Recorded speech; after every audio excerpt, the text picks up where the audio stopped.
Alright guys, Touch Rabbit here today, and I want to recap day 1 of week 4 of the CWL Pro League, but first I'd like to talk about League Play, because I haven't got a chance to talk about this yet. It went live on February the 21st for PS4, and then it's coming live on Xbox in a couple of days' time, so I thought I'd go through, the system and the issues with it. I'm sure you guys will have a thoughts in the comment section below. Leave them all down there, because I'm not going to go through it in too much detail, because I haven't had too much of a chance to play yet to comment on all these things, but there is a few interesting things to touch on here. So yeah, I'll go through that today, then we'll recap the games from last night. So like if you enjoy it, subscribe if you're new as always. And this is actually a fantastic article from Deserto talking about when did it go live and all of the details about it. So how does it work?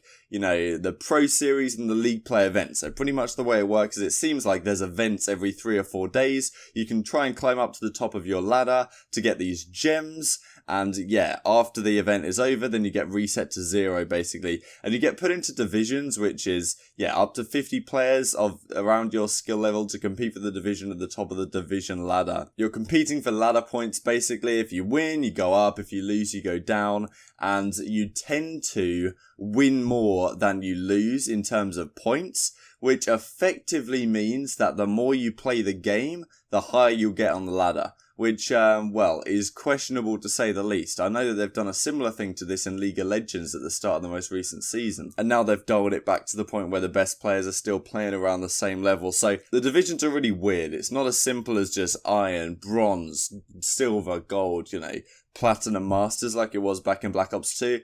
I'm in, I don't know what the hell I'm called, like Python 5.8 or something like that. Some of those stupid name ranks anyway. You get ladder points and the like, you get daily bonuses the first time you get on. And yeah, you get rank rewards in gems when you complete a League Play event, and then through gems you can advance your rank. So the more gems you get, you rank up more. So effectively, just the more you grind it, the more you rank up, which is, an unfortunate situation, I would suggest. And yeah, after earning a few gems, you can rank up right here. So I'll leave this down in the description box below. You can grind all the way up to rank 20. Jesus, yeah, that's a hell of a grind. And yeah, okay, this kind of looks pretty cool. So you have performance tiers. Your permanent rank will also reflect if you've ever placed in the top 10 or won a League Play event. This means everyone who sees your rank will instantly know how high you've placed in a League Play event. Place first in enough and you'll become a champion, which will be reflected publicly with a new diamond rank. So that's pretty cool, but yeah, there's definitely some problems and some concerns with this. The pros generally, I don't think have had a great time with this. I think a lot of people have been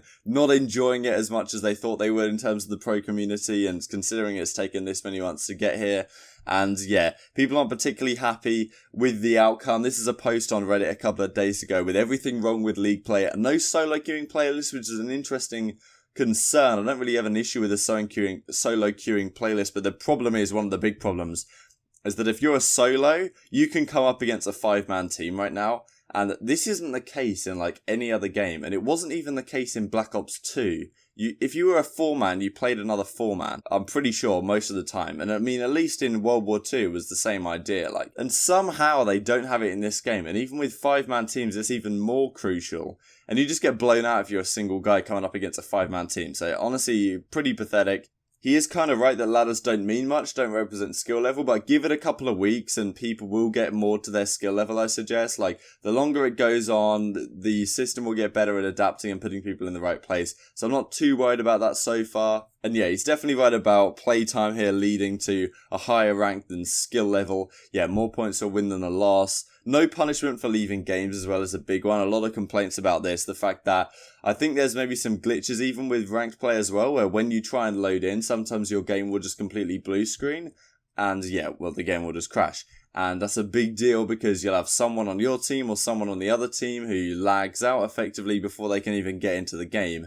And, that's a big issue when there's no potential to forfeit or anything like that. And also there's no punishment for leaving a game that I can see at all. I think I was in a bad mood one day, left a couple games, and I didn't see anything happen as a result of that. To relate this to CSGO real quick, when you're first playing that game, if you get kicked from a game for killing too many teammates or, something along those lines, you'll get banned for a lot of time. Firstly, it'll be half an hour, then it'll be 2 hours, then it goes up to the days, and you can get banned for an entire week if you, mess around basically when your account's relatively new.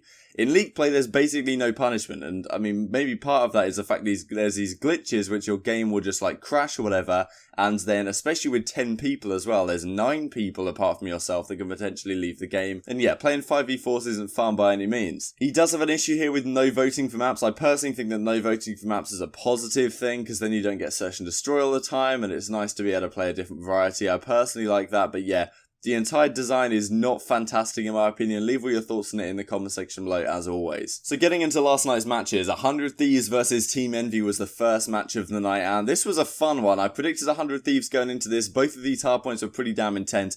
Envy had a big lead here on Gridlock, like they ripped one out. Envy were up 185 to 100 at one point, and yeah, 100 Thieves bring it back. Pretty impressive from them. Envy looked really hot to come out with, and yeah, Hook only went 21 and 28 here, and when he's not having the best performance, Envy are really going to struggle, so I was impressed they even made it this close, to be honest. And with that new Annihilator Gentleman's Agreements, you wouldn't expect maybe Silly to be as good as he was. Pretty damn good with that weapon, but yeah, he went 30 and 23 here, but not good enough down the stretch. I think Kenny got streaks towards the end, and yeah, Priester was going off. JP says 100 Thieves scored 103 consecutive points in that Gridlock hardpoint to come back from an 80-point deficit. Got up 1-0 versus Envy. Map 2 was a very similar story. It was a close one to start with, went 2-2. Then 100 Thieves had really great specialist usage, closed out this game pretty damn comfortably, and I was impressed with their search and destroy play here. And yeah, as I say, their specialist usage, their profit usage out of Octane, the Tempest was pretty impressive. So map number 3, the best control team in the game, actually lose here to Envy. So I think they won their first attacking round. I think this might be the wrong way round. Once again, these are courtesy of EasyMac. I'll leave all his links in the description box below. And yeah, so I think Envy won the first attacking round, and then on defense, they had this situation where 100 Thieves were super close to, like, they were 15 in lives-ish, and 100 Thieves just had to cap that second objective. And, well, Envy just killed all of them, just spawn trapped them super hard, and yeah, got the streaks to end up winning the game. And yeah, got the streaks and the specialists first to end up winning the game. Map number 4 was where 100 Thieves closed it out. Impressive composure really from them, considering you just get blown out in a game 3, sit yourself back down, come out and win game number 4 as well. And yeah, this wasn't Gridlock, but 100 Thieves ran away with it pretty much the entire time here. It was impressive stuff from 100 Thieves. Pretty comfortable this entire map. They were always in the lead. Envy did make a bit of a comeback towards the end, but 100 Thieves closed it out. And that was kind of a theme of the day, to be honest, when we talk about the next series here. So I still think Envy looked somewhat decent. I think their match against Enigma 6 tomorrow is going to be very interesting indeed between those teams. I'm saying it's going to go to a game 5. Don't know which way it's going to go exactly, but yeah, these are the final scores for the series. We've got Slasher, who went off towards the end of that series, 75 and 69 overall. And yeah, Hook did pretty damn good in the kills department, almost matching Slasher right there. The Slasher's such an aggressive assault rifle. He gets so many kills. It's pretty ridiculous. So much damage as well. And yeah, so 100 Thieves managed to close it out in the end. So this is that final minute of gameplay right here. 100 Thieves have already made a pretty damn solid comeback at this point. They're just trying to hold down this courtyard area before they rotate over towards that broken building. And Priester with the 3-piece, silly answering back. Octane's going to get caught here on the flank just a second, but he makes it work against Apathy. Well, he doesn't actually, but maybe they get the trade anyway. So yeah, Slasher's over. Oh my god, Apathy is just crushing them.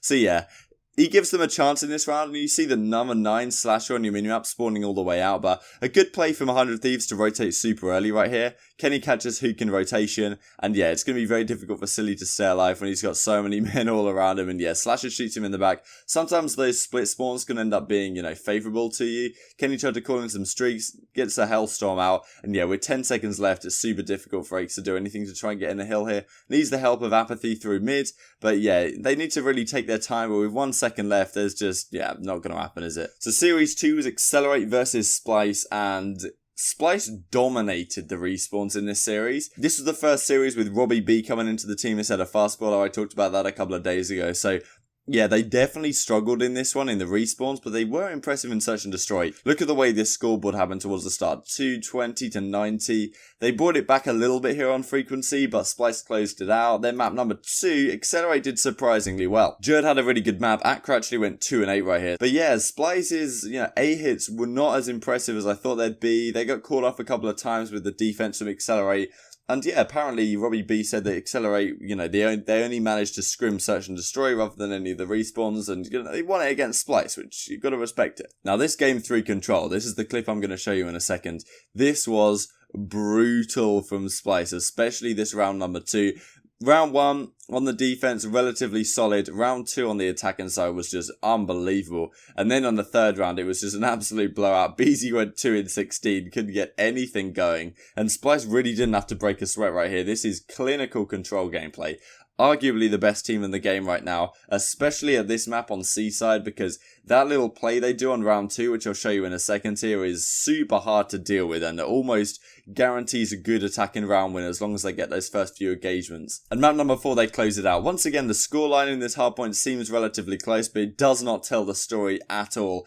241 to like 90 at one point. They do bring it back a couple of hills to accelerate, but Splyce closed it out at the end, of course. Looney went off. Definitely an underrated player, I think, in my opinion. I made a tweet about that yesterday. And yeah, this is the final series scoreboard right here. So we have this situation where, yeah, Believe had a really good series, honestly, out of the side of Accelerate. And yeah, okay, Temp gets the MVP. Akra I definitely think was up there as well. Damn, Temp actually went off 1.3, so fair enough. And yeah, I think Believe was really impressive at the side of Accelerate for me. Robbie did decent, but you know, he has got a reputation as a bit of a kill horde, to be honest, considering he's at the PLQ getting a 1.3 when his teammates are losing every single series. Definitely a solid player, but we'll have to see how it works out for them down the line. So this is that round from Splyce, the first offensive round they have. Look at the way they play. This is absolutely beautiful. They run straight down mid here. Jerd is really the player that makes this. Uses the grapple hook there, takes down Emery's when he's not expecting it. Look at this play from Jerd, straight through, and he's just going to gun Beezy, no problem at all. He actually gets kind of bad timing on Robbie Beeman, who's looking for him here. Pushes straight back into the A zone. Robbie's eventually going to get shut down from the back because all his yellow arrows are flooding over towards him. They don't even bother with the B objective. They get to this point where Temp is able to win gunfights like that against Profizi. Finally, he's going to get shut down. Robbie B's going to get taken down from Looney, and yeah, Beezy's going to drop as well. Not a great start from him at 1 in 7 here. And yeah, Looney sits in this corner. This game is like already looking pretty much over at this point because yeah, okay, you've already got 2 ticks on A, and then you've got so much map control. Temp's going to get 2, and now you see that Splyce decide, okay, we'll just head over towards B. We'll get this capture down as well because they just capture A in time, do Splyce. And now all the boys are in position. The kill feed's going to light up yellow once again in just a second here. Temp's going to get one before getting traded out. And at this point, the round's basically over, especially with Jerd, as you can see on this flank number 6 on your minimap. He's going to be sneaking through the back. And yeah, well, it doesn't even, not even needed, you know, because Robbie gets taken down in time. Accuracy's waiting here to get a 2-piece when, you know, he's the lurking arms as they come into play. So yeah, we have number 4 in Emery's trying to make a play through middle, but look at this setup, and they spawn so far away to accelerate that this round's basically impossible. So these are the rankings after day 1 of week 4 of Division B. Splyce and Heretics leading it up. And yeah, let's have a look at the matches for tomorrow, see what you guys want to predict. E United Denial, 100 Thieves Accelerate, Splyce Heretics, and Enigma 6 versus Team Envious. Very exciting day of matches. I think I'm going to go for E United, 100 Thieves, Splyce, and Envy. I've changed my mind a little bit on the last one. I don't know whether to predict Heretics over Splyce. Going to be an interesting day of matches. Tune in tonight. Like if you enjoyed, subscribe if you're new as always. Thank you guys so much for watching as always, and I'll see you next time.